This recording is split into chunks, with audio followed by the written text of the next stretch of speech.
Marija Zaharova se oglasila povodom napada na crkvu Svetog Nikolaja Čudotvorca u Oksfordu. Rusofobna i dezinformaciona kampanja koju je lično pokrenula šefica britanske diplomatije Liz Truss daje svoje đavolske plodove u Oksfordu, izjavila je portparolka Ruskog ministarstva spoljnih poslova Marija Zaharova povodom napada na crkvu Svetog Nikolaja Čudotvorca u Oksfordu. Prema rečima Zaharove, razbojnici su u zoru upali u crkvu Svetog Nikolaja Čudotvorca u Oksfordu. Ukradene su dragocenosti od velike važnosti za parohijane i lokalnu crkvenu zajednicu. Razbojnici su uzeli i novac koji je sakupljen za izbeglice iz Ukrajine. Britanska ministarka spoljnih poslova Liz Truss može da bude zadovoljna.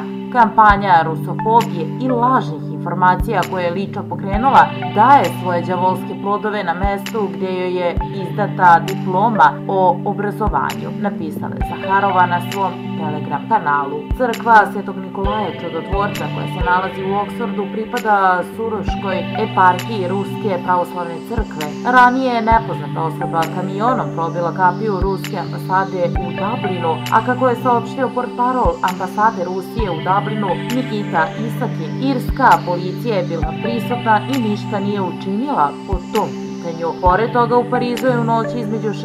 i 7. marta bačen molotovljev koktel na zgradu Rosotrudničevstva. Još jedan incident zabeležen je ovog meseca u Viljnusu, glavnom gradu Litvanije, u kojem je napadnut ruski diplomata.